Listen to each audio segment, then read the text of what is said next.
The world's most expensive 10 companies in 2025, Tesla clocks in at a heartbreaking 11th, TSMC lands at, wait for it, and the top spot boasts a jaw-dropping $11.2 trillion market cap. Let's see how many you already knew. In 2025, the global GDP is projected to soar to a staggering $105 trillion, yet these top 10 corporate titans alone command over $10 trillion in market cap and economic muscle, wielding influence that could make nations blush. These behemoths rake in annual revenues that routinely shatter the $100 billion mark, sometimes blasting past $1 trillion. Oh, the sheer audacity. They don't just sway global job markets and raw material prices, a single one's earnings eclipse the entire yearly GDP of most countries. From tech overlords dominating innovation to oil empires gripping the black gold, and even lone wolves monopolizing niche realms with near 100% global control, it's a lineup of pure, unadulterated power. Today, buckle up and join World of Extreme's top as we dive headfirst into the 10 companies with the highest market caps in 2025. Prepare to be amazed, envious, and maybe a little intimidated. Number 10. Berkshire Hathaway. Oh, what an investment powerhouse. This Berkshire Hathaway, the legendary empire steered by none other than Warren Buffett himself. In 2024, its market cap hummed along at a respectable $984 billion. But hold on to your seats. Just one whirlwind year later, it skyrocketed to an eye-watering $1.06 trillion, etching its name in history as America's very first non-tech behemoth to shatter the $1 trillion barrier. Talk about a triumphant leap that sends ripples through Wall Street. In the hallowed ranks of Fortune's Global 500, it struts as the fifth highest earner among American giants, a true titan of total revenue. And get this, by June 2025, its stock price had soared to a mind-boggling $785,000 per share, smashing global records and leaving jaws on the floor in sheer awe of its unyielding ascent. Now, who hasn't heard the tales of Warren Buffett, the Oracle of Omaha, affectionately dubbed the king of the common folk for his legendary frugality and down-to-earth lifestyle that feels like a warm hug amid the glitz of billion-dollar boardrooms? But oh, the hidden depths. Far from a rags-to-riches sob story, Buffett's roots run deep in privilege and power. His father, Howard Homan Buffett, was a sharp-eyed stockbroker and four-term Republican U.S. congressman who founded his own brokerage firm in 1931 and even dared to challenge President Roosevelt's throne in a bold political showdown. And his grandfather, Ernest, a humble yet thriving local grocer whose savvy ways wove the threads of commerce into the family fabric. This illustrious dynasty of politics and business, it planted the seeds of Buffett's razor-sharp investment instincts and financial wizardry, nurturing a legacy that bloomed into pure gold. From his earliest days, young Warren was a pint-sized prodigy of pennies and pounds, snapping up his first stock at just 11 years old, filing his very own tax return at 13 like a mini-mogul, and by 14, wheeling and dealing in a 40-acre plot that spun rental income like a well-oiled machine. In his university years, under his father's guiding wing, Buffett's passion ignited for securities and the art of value investing, a flame that would blaze through his career like a comet's tail. That nose for sniffing out undervalued treasures? It proved to be his secret weapon, time and again, turning whispers of opportunity into roars of fortune in the cutthroat arena of high finance. Of course, value investing doesn't always mean gobbling up megacorporations left and right. Sometimes, it's about those smart, savvy life choices that stretch your dollar deliciously far. Take me, for instance. I recently made a killer high-value pick and snagged a Tesla on Gwazi for just 99,000 yuan, pure steel. Gwazi puts every car through rigorous official inspections and hands over free insurance claim histories, so the condition's crystal clear, no smoke and mirrors here. For EVs, they've even got battery buyback guarantees to sweeten the deal. Buying used? With Gwazi, you're wrapped in worry-free assurance. Berkshire Hathaway's origins? A humble duo of Massachusetts textile mills founded in 1888 and 1889, merging into the Berkshire Hathaway we know in 1955 with dreams of weaving prosperity. Through the first half of the 20th century, it ballooned into a New England textile juggernaut, 14 factories strong, employing over 10,000 souls in a symphony of looms and labor. But alas, the post-war shake-up hit like a storm, profits plunged, 9 plants shuttered their doors, and the company scrambled by liquidating assets to buy back shares in a desperate bid for survival. It was this glaring undervaluation, this diamond in the rough, that caught the eagle eye of a young Warren Buffett, sparking a fire that would redefine an empire. In 1962, Through his freshly minted Buffett Partnership Limited, he pounced, scooping up Berkshire stock en masse at a bargain basement $7.50 per share, while its book value loomed at a plump $20.20, screaming opportunity from every ledger line. By 1965, Buffett had seized the reins, launching Berkshire on a breathtaking metamorphosis from fading fabric maker to a sprawling, diversified investment colossus that would awe the world. At the outset, he didn't torch the textile side entirely, loyalty lingered. But 2 years in, the numbers screamed truth. Net worth had nosedived 64% since 1955, a stark wake-up call that echoed like thunder. Buffett pivoted with the grace of a master, diving headfirst into insurance and a frenzy of acquisitions across realms untold, breathing new life into the beast. The crown jewel, that pulse-pounding 2010 blockbuster, shelling out a whopping $44 billion for the Burlington Northern Santa Fe Railway, Berkshire's grandest gulp, a railway romance that chugged straight into legend. And since Charlie Munger hopped aboard as vice chairman in 1978, this dynamic duo has sculpted Berkshire's signature blueprint: hunt undervalued gems, hands off the helm for original teams, granting acquisitions the freedom to flourish like wildflowers in spring. Decades of this value-first gospel, executed with monk-like discipline, have forged Berkshire into a bastion of stability and sway, a super enterprise whose steady heartbeat powers dreams across the globe. Number 9, TSMC.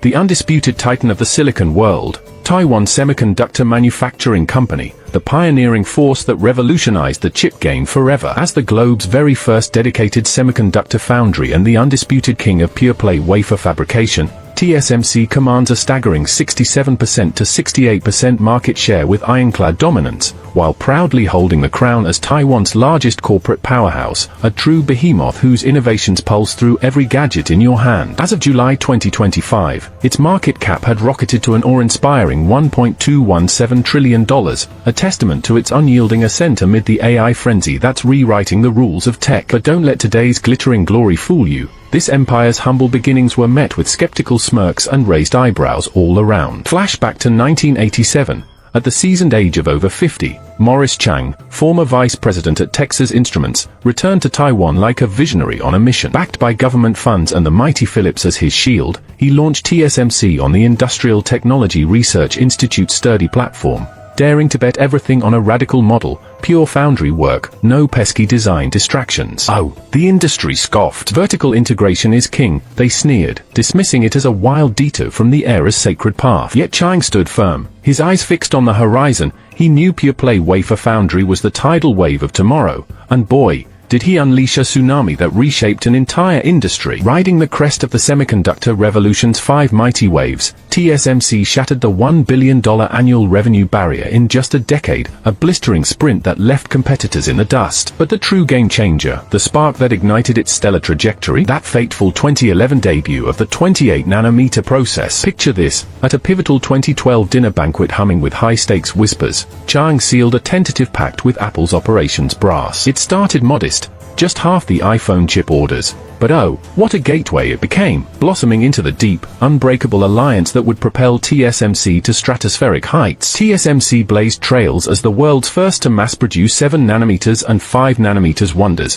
while pioneering the grand-scale rollout of EUV lithography tech that etches miracles onto silicon, pure wizardry. Chang himself, ever the poet, borrowed Shakespeare's timeless tide metaphor to hail the 28nm breakthrough as the pivotal pivot, the make-or-break moment that hurled TSMC onto the global stage with thunderous applause. In a twist worthy of legend, he retired at 74, only to roar back at 78, fueled by sheer grit and destiny, to clinch those game-changing Apple negotiations. Talk about an encore that echoed through boardrooms worldwide. Fast forward to 2024, TSMC's full-year revenue soared to a record $2.89 trillion new Taiwan dollars, roughly $90 billion, with a jaw-dropping net profit of $36.5 billion, a symphony of success orchestrated by relentless innovation. And the rocket fuel? The explosive dawn of the AI era. Diving into 2025's first 5 months, revenues blasted to $1.509 trillion new Taiwan dollars, a heart-pounding 42.6% surge year-over-year, with April alone leaping 48% from the prior year and 22% month-on-month, growth rates that make even the boldest tech titans green with envy. This blistering pace, a rarity in the global tech arena, owes its fire to the AI chip supernova, demanding ever smaller,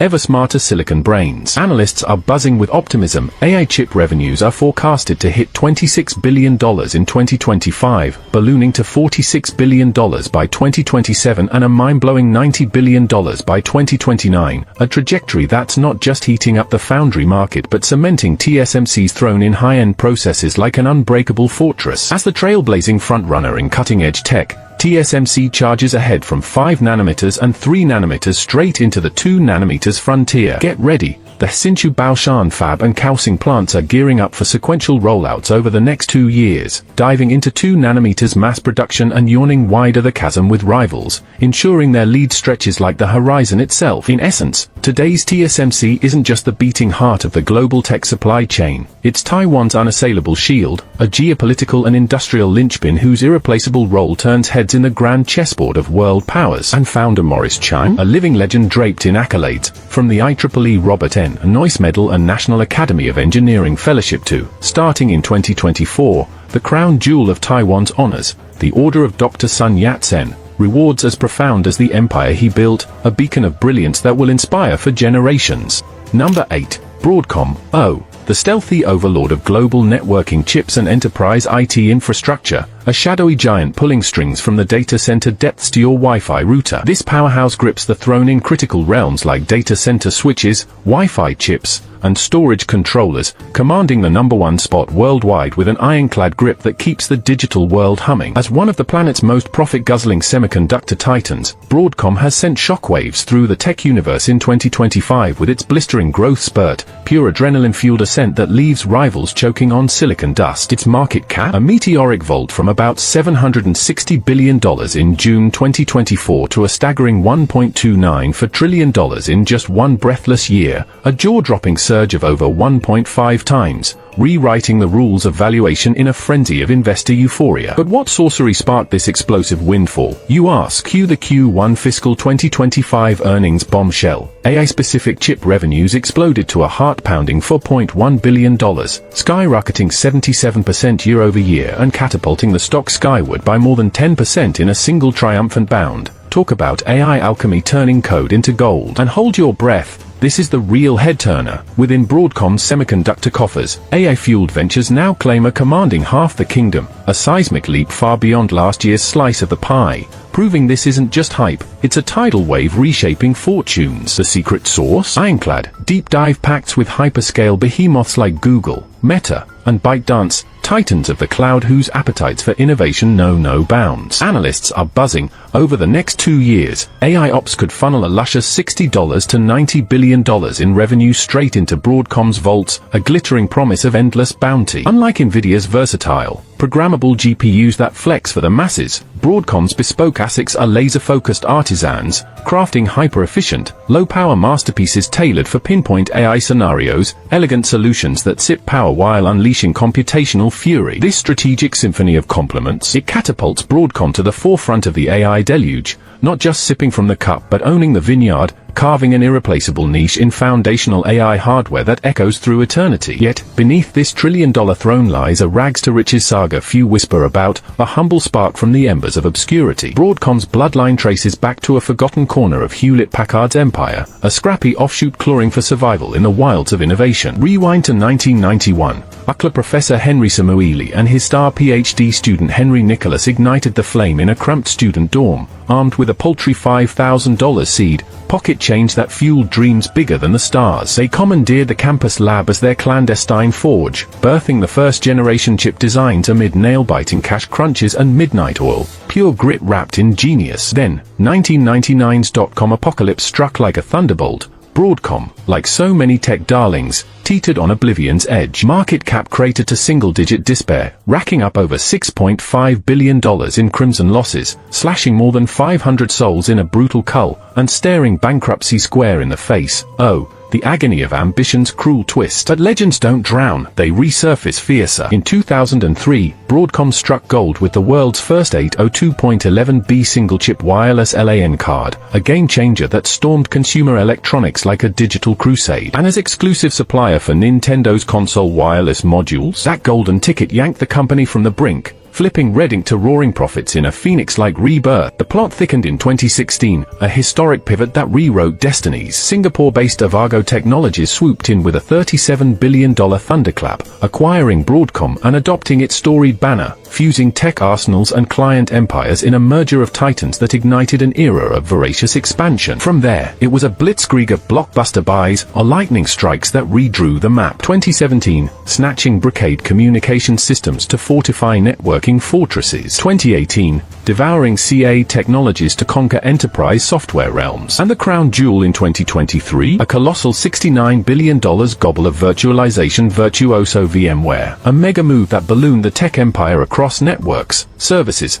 and clouds, vaulting Broadcom from mere chip slinger to AI infrastructure colossus. This relentless acquisition odyssey, it sprawled Broadcom's dominion, weaving vertical mastery from comms chips to cloud crowns. From a modest $40 billion market cap in 2015 to shattering $1.175 trillion by 2025, a blistering 30-fold odyssey in a decade, a saga of splendor that gleams like a semiconductor supernova, forever etching its roar across the tech horizon.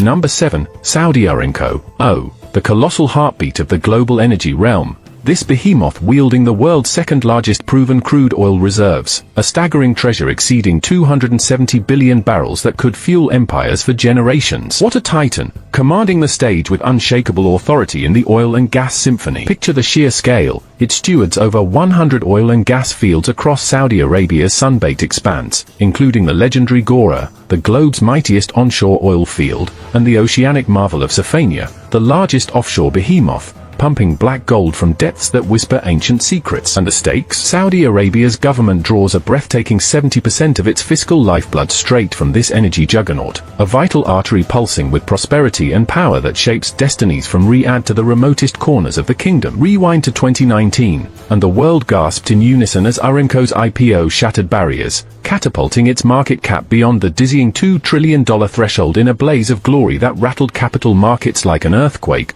Pure, exhilarating dominance on display. Though by 2025, a gentle ebb in fortune saw it settle at a still formidable $1.598 trillion, resilient as ever, a colossus undimmed amid the tempests of trade and geopolitics. Yet, zoom into 2024, and the numbers roar with triumph. Aramco's total oil output surged to a jaw-dropping 12.7 million barrels of oil equivalent per day, the unrivaled daily champion among all global producers, leaving titans like ExxonMobil and Shell trailing in its thunderous wake, a testament to engineering wizardry and resource mastery that defies the ordinary. In 1933, the Saudi government inked a bold concession pact with California Standard Oil Company, birthing the California Arabian Standard Oil Company, the embryonic spark of what would become Aramco, a fledgling dream buried under whispers of desert legend. Back then, the riches slumbering beneath that scorching veil, mere myths to chase. The company poured fortunes into geological quests, enduring early heartaches of barren drills, until 1938's triumphant gusher at Dammam No. 7 in the eastern Dammam field ignited commercial triumph, a blazing beacon that kindled Saudi's energy dawn and unleashed a torrent of national wealth like a genie's fury. From there, the discoveries cascaded like stars aligning.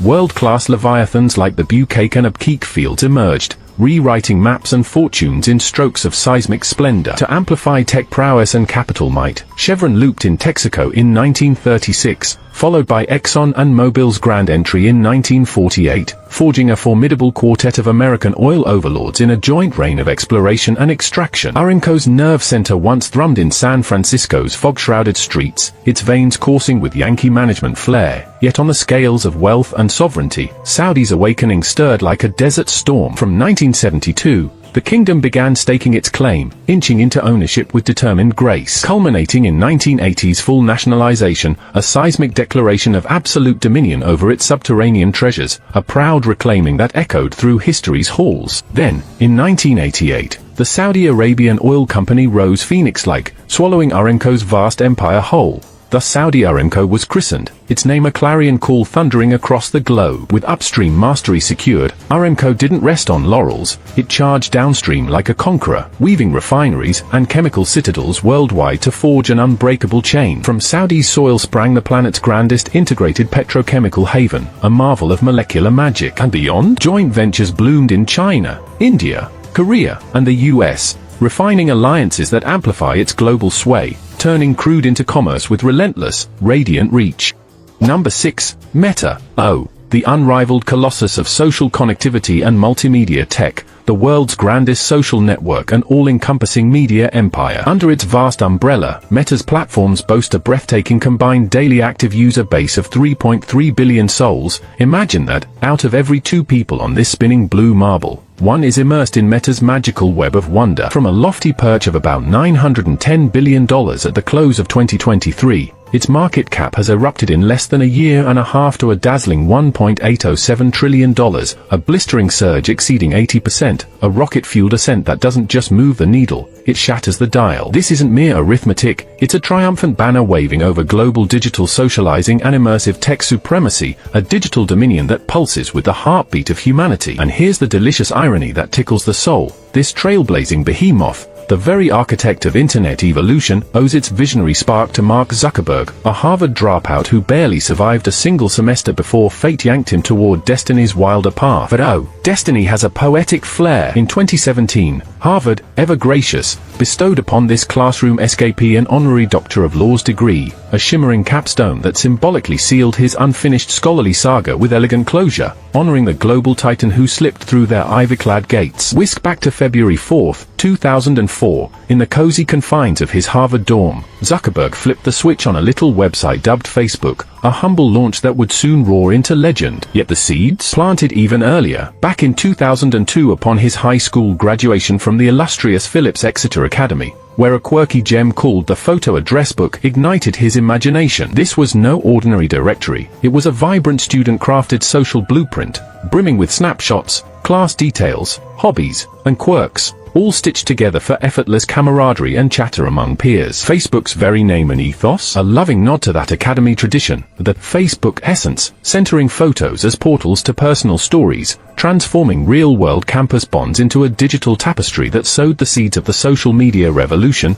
blooming into an unstoppable force. Post-launch, Facebook ignited like wildfire across Harvard's hallowed halls, and Zuckerberg wasted no time rallying his inner circle, roommate Dustin Moskowitz, plus Eduardo Saverin, Andrew McCallum, and Chris Hughes, a dream team of youthful firebrands. Their sights set next on Ivy League icons like Stanford, Columbia, and Yale, expanding the empire one elite enclave at a time with magnetic momentum. Before long, Facebook wasn't just a site, it was the pulse of young world socializing, a cultural phenomenon that redefined connection forever. That same whirlwind year, Moskowitz stepped up as official CTO, and the crew bid adieu to East Coast winters, transplanting their burgeoning dream to Silicon Valley's sun-kissed Palo Alto, a bold pivot that unfurled the sails for a global networking revolution on an epic scale. Then, in 2021, the plot twisted with visionary audacity. Facebook rebranded to Meta, a clarion call heralding a full-throttle pivot to the metaverse, that enchanting realm of virtual immersion where realities blur and dreams take flight. From the groundbreaking Quest VR lineup to crafting immersive Horizon Worlds realms, and weaving AI deeply into smart assistants and graphics engines, Meta dreams big, a seamless utopia bridging human hearts, minds, and machines in effortless harmony. Zuckerberg himself, the living emblem of this tech renaissance, a pioneer whose gaze pierces the horizon. In 2014, at just 30, he stormed into history with a $35.2 billion fortune, clinching the youngest ever spot in the global top 10 richest ranks, a prodigy crowned in gold. By 2016, that empire swelled to $51.6 billion, shattering barriers anew as the youngest to crack the top 5, a meteoric milestone that left the world breathless. Today, he remains Meta's unyielding captain, steering this juggernaut into the thrilling deeps of Web 3.0 and artificial intelligence, boldly charting courses where innovation meets infinity, forever reshaping how we live, love, and link across the stars. Number 5. Google. The indomitable search sovereign, where Google search reigns supreme as the internet's grandest, most far-reaching engine of discovery. Every single day, it devours over 13.7 billion queries from every corner of the globe, a relentless torrent of curiosity that powers our connected world, turning whispers of wonder into waves of knowledge. This tech colossus, Alphabet's beating heart, soared to a breathtaking $2.36 trillion market cap by the close of 2024, a pinnacle of prowess amid the digital deluge. Even through the wild tempests of 2025's tech stock turbulence, it stands unbowed at global fifth place, commanding a robust $2.18 trillion valuation that echoes its enduring empire. Yet Google's legendary genesis, far from the spotlight's glare, a humble spark in the forge of academia. Flashback to 1995 at Stanford University, two fiery PhD prodigies, Larry Page and Sergey Brin, crossed paths for the first time, their clashing worldviews igniting epic debates that crackled like lightning, opposites in intellect, bound for brilliance. But oh, what magic brewed from that stormy friction. Recognizing their perfect puzzle piece synergy, they forged an alliance, hunkering down in a cramped dorm to craft a revolutionary search engine prototype. They dubbed it Backrub, crude in cradle, yet cradling a disruptive core that would upend everything, an algorithm dissecting the intricate web of page links to divine true importance, birthing the legendary PageRank that ranked the unrankable. By 1997, they rechristened their brainchild Google, a playful twist on the mathematical marvel Google, that whimsical one followed by 100 zeros, a nod to taming the internet's chaotic, colossal info deluge. That September 15th, the Google.com domain locked in, etched forever as the true dawn of this search saga's seismic empire. Then, 1998 delivered an unlikely guardian angel. Sun Microsystems co-founder Andy Bechtolsheim, utterly captivated by their demo in mere minutes, dashed off a $100,000 check on the spot, despite Google not even being incorporated yet. Talk about serendipity's thunderbolt. That audacious check lit a fire under them, compelling a frantic 2-week scramble to formalize the company and relocate to Susan Wojcicki's modest Menlo Park garage in California.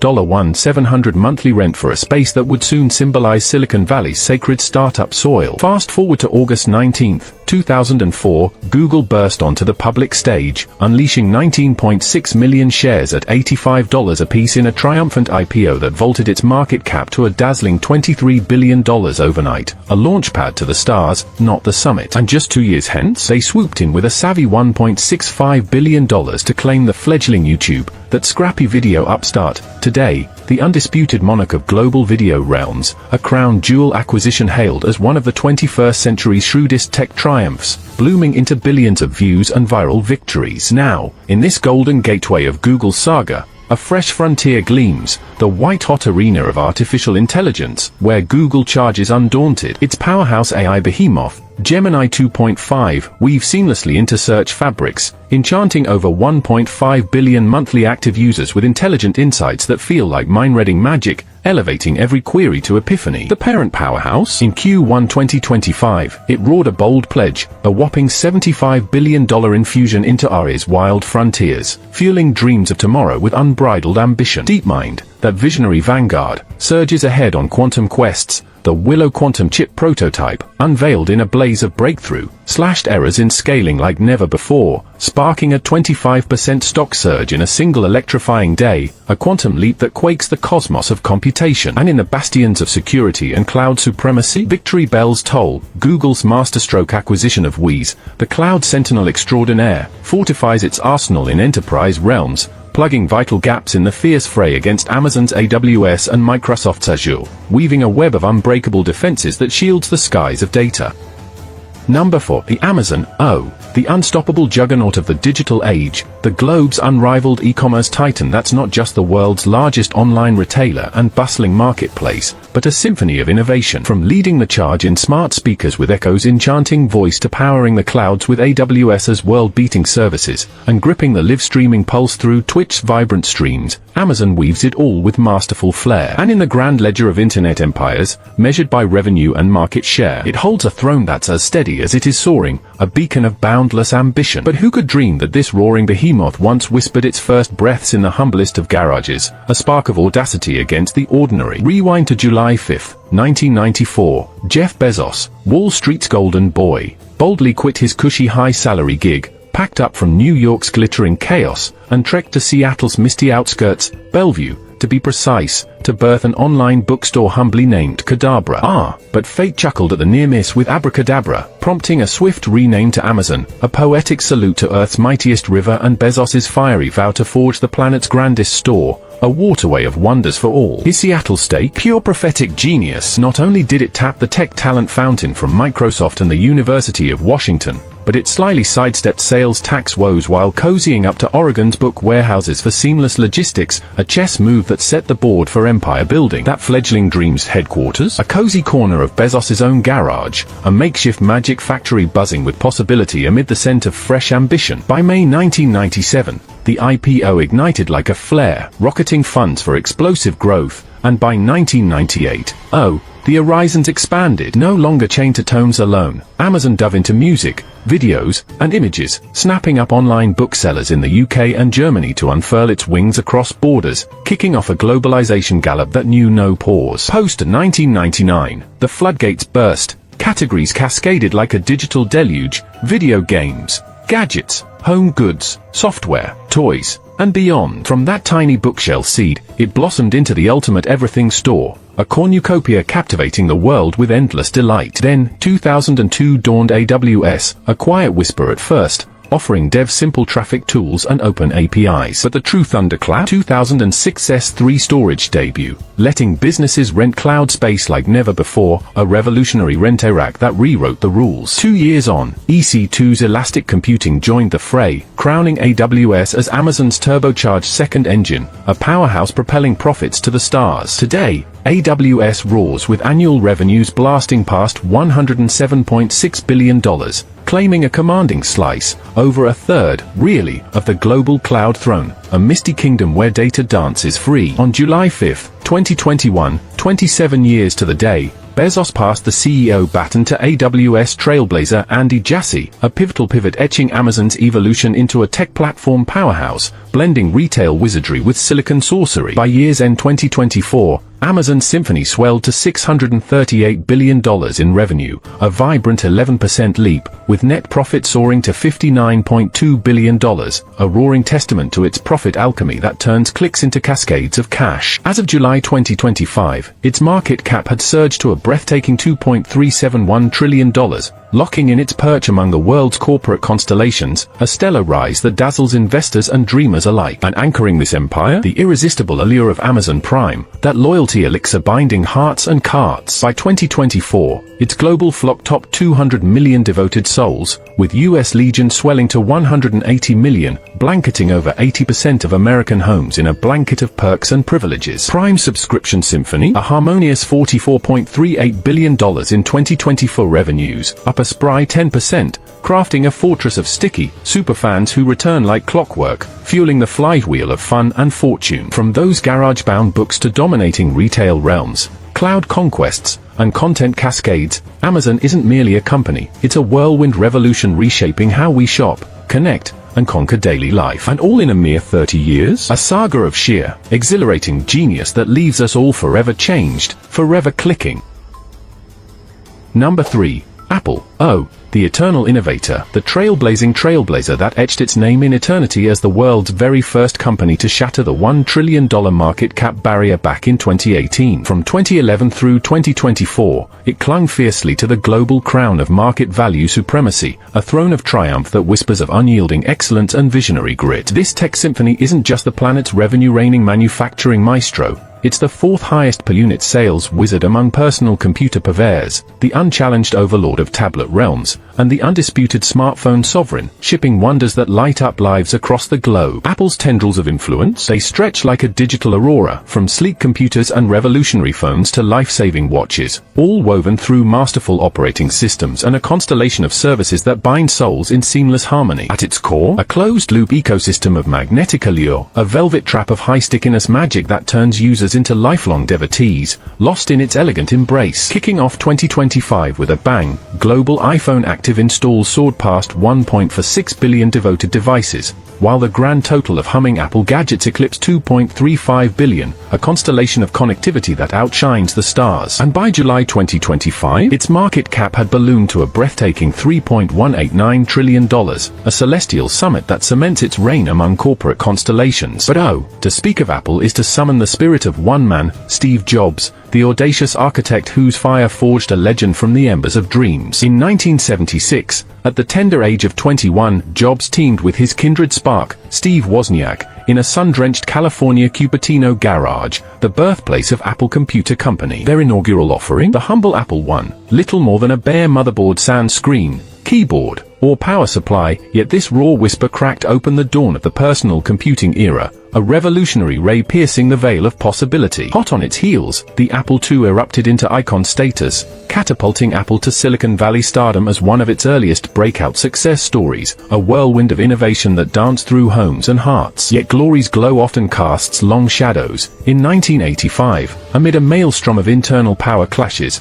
the board exiled Jobs in a bitter betrayal that stung like exile from Eden. The decade that followed, a harrowing descent, product lines tangled in chaos, innovation starved, losses mounting like storm clouds, plunging Apple into the abyss. By 1997, shares cratered below $1, teetering on bankruptcy's brink. Whispers swirled of analysts urging a desperate sale to Microsoft. Oh, the despair of a dream deferred. But in humanity's grandest tales, darkness births dawn. In that nadir of night, Jobs was beckoned back, igniting the resurrection myth that would rewrite history with strokes of genius. Upon his prodigal return, he wielded the axe with surgical precision, slashing over 80% of the bloated product lines, streamlining the soul of the company. Then came the iMac in 1998, a candy-colored revelation that redefined computing's aesthetic poetry, blending form and function in translucent triumph. 2001 birthed the iPod, a pocket-sized sorcerer that shattered the music world's chains, turning melodies into mobile magic. 2007, the epochal iPhone stormed the stage, a sleek oracle that transformed humanity's tango with technology, touchscreens and apps, awakening a new era of intuition. 2010 unveiled the iPad, unfurling the tablet renaissance like a digital scroll, reshaping how we read,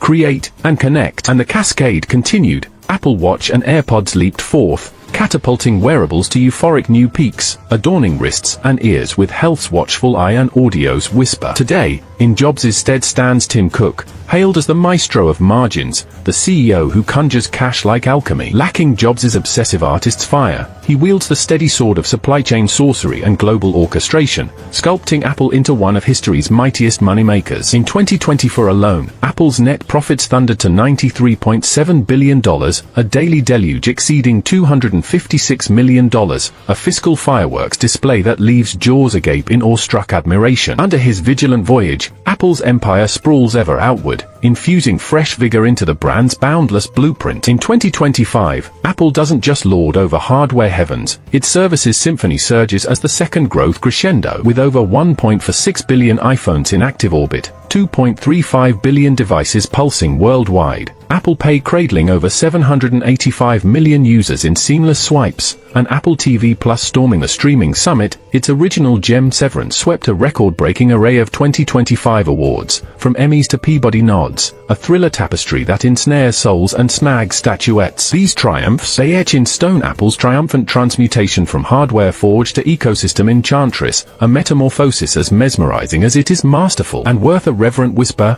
Apple's veil of secrecy endures, a fortress of feints with decoy projects sowing delicious disinformation, transforming mystery into its very DNA, a brand allure that tantalizes like forbidden fruit.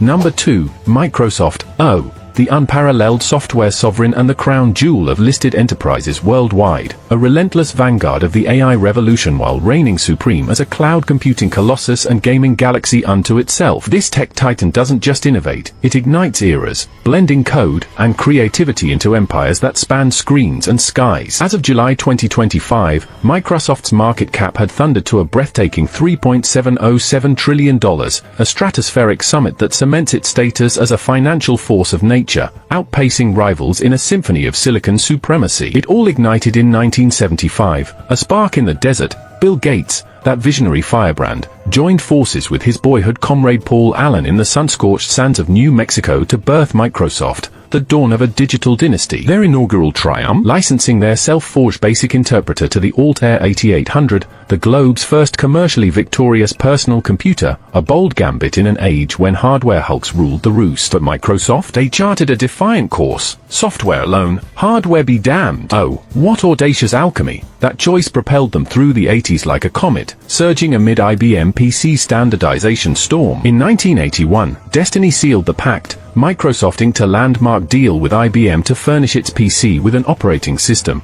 the legendary MS-DOS, a quiet revolution that would soon roar. Seizing the momentum, they unveiled graphical interface wizardry with Windows, shattering the barriers of personal computing forever. transforming clunky commands into intuitive dances that democratized tech for the masses. By the mid-90s, Windows had woven itself into the fabric of global PCs, an unassailable monopoly that turned every desktop into Microsoft's domain, a fortress of functionality few could breach. Yet behind this glittering ascent, a hidden gem of serendipity, a tale as cinematic as a Spielberg script. Picture 1980, amid the roar of a football game, Bill Gates crossed paths with David Marquardt, his future boardroom ally. In a moment of electric inspiration, Gates unfurled a technical blueprint like a prophet's scroll, painting vivid visions of computing's tomorrow, trends that would reshape reality. Marquardt, utterly enchanted by this sage's foresight, stepped up as Microsoft's very first outside investor, a pivotal infusion that fortified the fledgling firm's finances and fueled its fearless expansion, turning whispers of potential into waves of worldwide wonder. Into the late 90s, Microsoft's arsenal conquered, Word and Excel eclipsed Lotus Legends,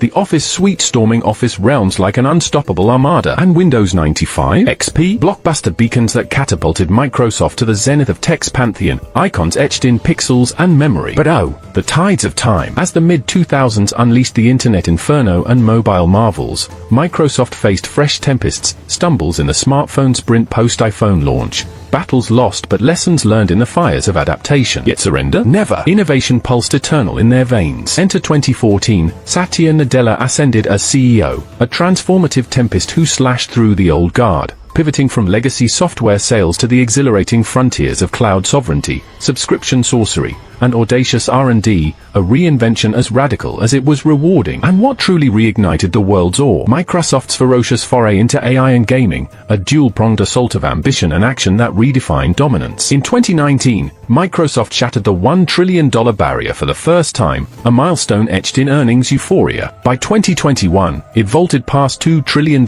a blistering bound that left breath held in boardrooms worldwide. Then, 2022's thunderclap, for a staggering $68.7 billion, the grandest gaming gobble in history, Microsoft sealed the Activision Blizzard saga, a merger of titans that fused Xbox's ecosystem with Call of Duty's Call to Arms, Diablo's Dark Depths, and Overwatch's heroic hordes. Through Game Pass's cloud streaming sorcery and Activision's blockbuster IPs, Microsoft emerged as gaming's unignorable overlord, a playground powerhouse where pixels pulse with endless possibility. Simultaneously, as Ares Alpha and Omega, Microsoft forged an unbreakable bond with OpenAI, pouring tens of billions, over $13 billion strong, into the forge of frontier models, supercharging the GPT lineage from Spark to Supernova. Embedding Copilot's clever core into Office's timeless toolkit, a masterstroke that breathes intelligent life into everyday tasks, elevating spreadsheets and scripts to symphonies of smarts. In the AI arena, Microsoft doesn't trail, it trails the blaze, dictating doctrines and architecting ecosystems that promise to propel humanity into horizons unseen, a legacy of leadership that gleams eternal. Number 1, NVIDIA. The blazing supernova of silicon supremacy, a force so potent that back in June 2024, it audaciously eclipsed Apple and Microsoft to claim the throne as America's most valuable company, a crown forged in the fires of AI ambition. Yet, in the wild January 2025 maelstrom, amid a ferocious surge of rivals shaking the foundations, NVIDIA endured a heart-stopping single-day cataclysm, its market cap evaporating a staggering nearly $600 billion in a blink, sending shockwaves rippling through global markets like an earthquake in the exchange. But hold your breath, for in mere months, this resilient titan roared back with unyielding ferocity and ironclad industry dominance, its valuation rebounding to a jaw-dropping $3.885 trillion, a phoenix rising from the ashes, more radiant than ever. From a scrappy startup once dismissed by venture capitalists as a near-impossible dream, odds hovering at zilch, to the unbreakable nucleus of accelerated computing for artificial intelligence, NVIDIA's saga is nothing short of legendary, a testament to visionaries who dared to dream in parallel. Whisk back to 1993, American-born visionary Jensen Huang, alongside Chris Malachowski and Curtis Priam, sealed their entrepreneurial pact over a humble breakfast at a Denny's in San Jose, sparking NVIDIA into life. The name? A poetic nod to NVIDIA, Latin for envy, a bold whisper of their craving to command tomorrow's tech horizons with envious innovation. Seed money? A laughably lean $600, $200 apiece from the founding trio, the ultimate bootstrap that screamed audacious grit. But the real ignition? A $20 million blaze from Silicon Valley sage Don Valentine and Sequoia Capital, the rocket fuel that launched this fledgling into the stratosphere. Early days, a gauntlet of gut-wrenching setbacks that would shatter lesser souls. Their 1995 NV-1 chip, visionary in concept, flopped spectacularly, clashing with dominant standards like oil and water. Hot on its heels, the NV-2 project snagged a tantalizing Sega Dreamcast nod, only to crash land unfulfilled. Oh, the sting of those stumbles, yet failure, merely fuel for their fire. The team emerged unbreakable, fiercer. In 1997, the Riva 128 series GPU exploded onto the scene, a runaway smash that turned heads and turned tides. The following year's GeForce 256, a seismic quake, birthing the GPU era and etching Nvidia's indelible mark on graphics dominance. By 1999's triumphant IPO,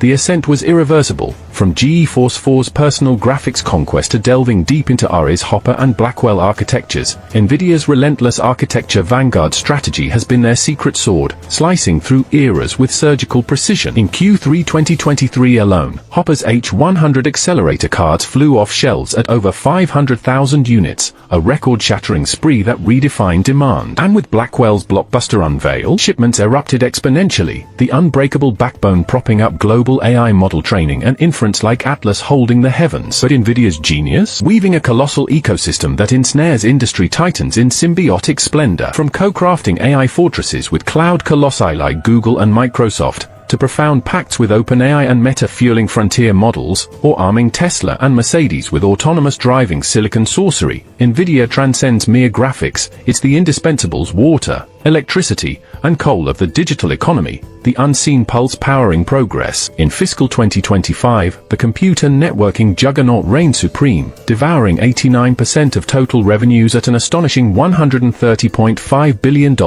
more than double the prior year's haul, with operating profits exploding to $81.4 billion, a 147% leap that leaves jaws on the floor and ledgers in awe. Today, with over 36,000 global warriors in its ranks and a patent arsenal exceeding 15,000 strong, a fortress of innovation growing ever taller, Nvidia's moat gleams impregnable, a bulwark against tomorrow's tempests, and a hidden heartbeat worth cherishing. In 1996's darkest hour, when despair loomed large, Sega of America's chairman Tom Kalinske tossed in a lifeline $5 million investment. Cooperation crumbled, but that cash cascade kept the supply chain alive, a quiet lifeline that bridged the abyss and birthed the AI overlord we hail today. There you have it, the full, exhilarating odyssey of the world's priciest 10 companies, titans that tower over our shared tomorrow. Which one etched itself deepest into your soul, leaving you breathless with wonder? Spill your thoughts in the comments below. We're dying to know. If this whirlwind of wealth and wizardry lit a spark in you, smash that like button, subscribe for more epic escapades, and share the thrill with your crew. Let's spread the awe. Thanks for joining the ride, Trailblazers. Until next time, keep chasing those horizons. In March 2025, a staggering announcement rocked the world. Malaysia swore to restart the hunt for Malaysia Airlines flight MH370's wreckage, unleashing a storm of excitement and dread. Every major news outlet screamed the story across the globe. The most bewildering plane crash ever, MH370, could finally unveil its dark secrets. Where's the wreckage hiding? Who were the elusive hijackers? Answers might be near. In 2014, flight MH370 soared from Kuala Lumpur to Beijing, a cutting-edge Boeing 777-200, packed with 227 souls. Yet, just 30 gut-wrenching minutes after takeoff, it vanished from radar, gone in a flash. Since then, MH370 has haunted aviation history as its greatest riddle. For over a decade, Malaysia, Australia, and China poured $150 million into frantic searches, desperate for clues. Still, the plane's a phantom, no trace anywhere. Where did it go? Crazy theories erupted. Some whispered of aliens, time tunnels, or black holes swallowing it whole. Others pointed fingers. Was it the captain? A rogue passenger? Some even swore they saw MH370's ruins in Cambodia's jungles on Google Maps. But one haunting question burns. How did MH370 vanish into nothingness? On the fateful night of March 8, 2014, at 12:41 a.m., Malaysia Airlines flight MH370 roared into the sky from Kuala Lumpur, bound for Beijing, carrying 227 passengers, 10 crew members, and 2 pilots. Captain Zari Ahmed Shah, 53, a seasoned veteran and one of Malaysia Airlines' most trusted pilots, led the flight. His co-pilot, Fariq Hamid, 27, was on his final training mission before earning his full pilot wings. At 1:08 a.m., the Boeing 777-200 soared over the Malaysian coastline, gliding above the South China Sea toward Vietnam. Captain Zari's calm voice crackled over the radio, reporting an altitude of 35,000 feet. Everything seemed perfectly normal. By 1:19 a.m., 38 minutes into the flight, MH370 crossed into Vietnamese airspace. As routine demanded, Kuala Lumpur Air Traffic Control instructed the captain,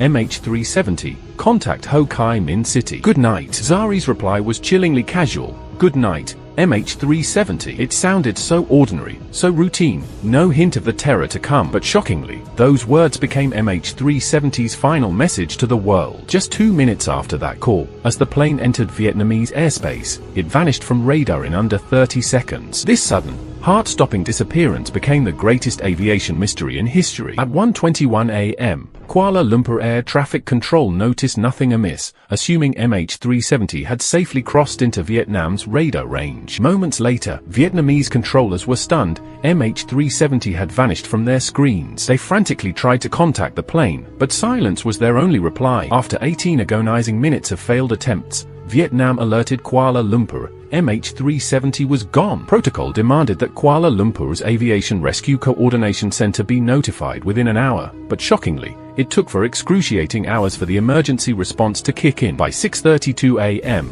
the world held its breath, praying for a miracle, hoping MH370 would touch down safely in Beijing. But no miracle came. The plane was gone, without a single trace or whisper. Search operations erupted immediately, zeroing in on the South China Sea where MH370 last appeared on radar. This was no small effort. It was a massive international mission, with 34 ships and 28 aircraft from 7 nations racing against time to find answers. Just 4 days into the frantic search, on March 12, 2014, a bombshell rocked the rescue teams. Though MH370 had vanished from civilian radar, military radar picked up its ghostly signal that night. Shockingly, the military data revealed the plane's last trace at 2:22 a.m., a full hour later than civilian records. Even more baffling, it wasn't over the South China Sea anymore. It was near the Andaman and Nicobar Islands, hovering above the Malacca Strait, west of Malaysia. According to the radar, the plane was flying south, toward the Andaman and Nicobar Islands, the complete opposite direction of Beijing. This stunning revelation left everyone reeling.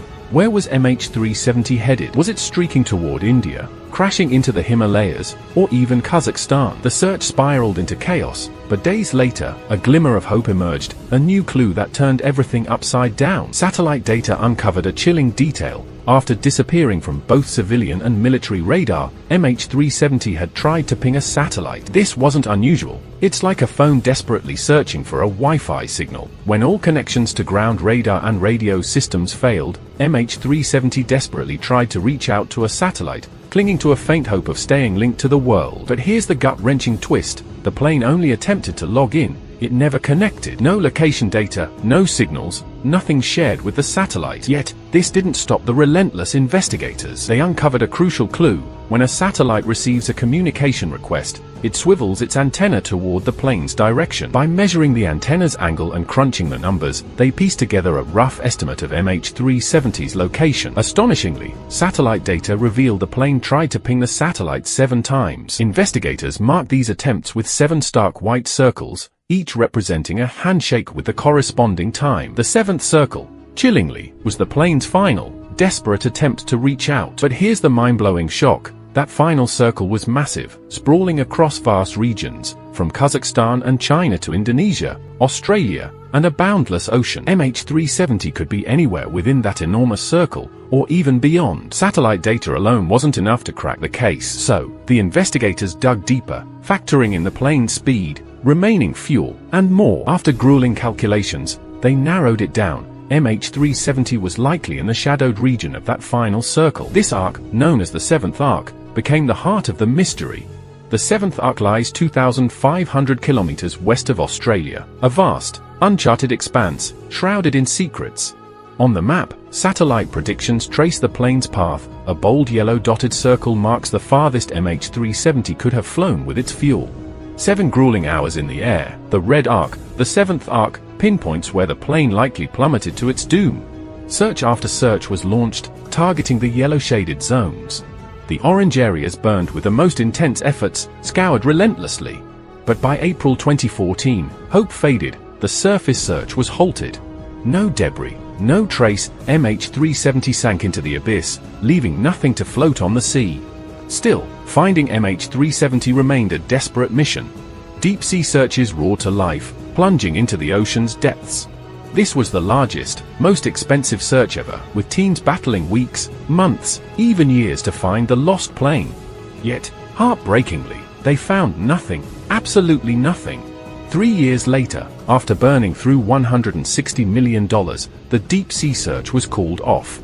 The mission had collapsed in crushing defeat. But all was not lost. In July 2015, a stunning discovery shook the world. A piece of wreckage, a right wing flap, was found on Réunion Island, confirmed to be from MH370. This chilling find offered a vital clue to pinpointing the crashed site. Then, in 2018, American company Ocean Infinity boldly stepped up. They struck a daring no-find, no-fee deal with the Malaysian government, risking $70 million of their own money for a new search. If they failed to find the plane, they'd walk away empty-handed. With fierce determination, they launched their mission. Armed with cutting-edge underwater drones, they scoured the ocean depths, mapping the seabed as they hunted. Their search uncovered eerie secrets in the seventh arc, hidden underwater volcanoes, jagged cliffs, and towering ridges. For months, they battled on, but heartbreakingly, the mission crumbled in defeat. Meanwhile, social media erupted with wild theories about MH370's fate. To cut through the chaos, Malaysian police launched a relentless investigation, digging into the backgrounds of every passenger and pilot,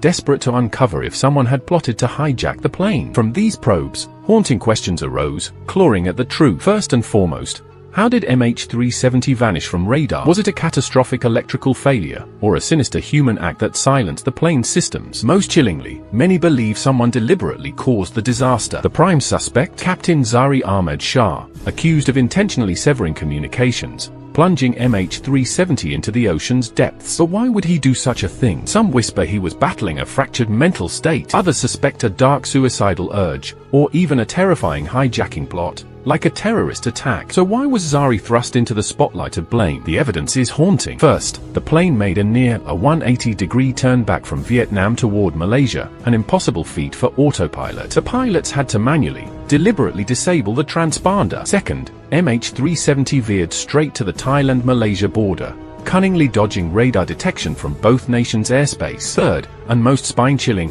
police uncovered a flight simulator in Zari's home. Not unusual for a pilot, but what was shocking was a programmed flight path on it. By sheer coincidence, or was it that route eerily mirrored MH370's actual trajectory? No doubt, the captain became the prime suspect, yet search officials fiercely rejected this theory, pointing to glaring doubts. For one, Zari was a revered, veteran pilot with a spotless record. No family troubles, no financial woes, no political red flags, nothing to suggest treachery. If a pilot planned to crash or take their own life, there'd be some telltale sign in their behavior or life. But so far, not a single trace of anything sinister has surfaced. And so, a second chilling theory emerged. There had to be foul play on board. Investigators zeroed in on 2 passengers, Iranians traveling with stolen passports, sparking wild suspicions. Could they have been the masterminds behind MH370's doom? Police dug deep, only to uncover a heartbreaking truth. These men were merely seeking a new life in Europe, using fake passports. One man's mother was waiting desperately for him in Hamburg, Germany. In the end, the terrifying terrorist attack theory was shattered. Interpol confirmed it loud and clear. These men were not terrorists. With that, a third haunting theory took shape, one that sent shivers down the spine. What if everyone on MH370, passengers, crew, even Captain Zari and his co-pilot, passed out from oxygen starvation? The entire plane, lost in a ghostly slumber, drifting on autopilot until its fuel ran dry, crashing into the sea's abyss. But how could such a catastrophic lack of oxygen happen? Investigators scrambled to unravel the mystery. Some pointed to a possible electrical fire in the cockpit, frying critical systems, including the transponder. Others feared a freak accident triggered a sudden oxygen shortage. Or, most chillingly, could a hijacker have deliberately caused the hypoxia, silencing the plane? Whatever the cause, the systems failed. Yet MH370 kept soaring on autopilot, a doomed ghost in the sky. Military radar uncovered a chilling twist.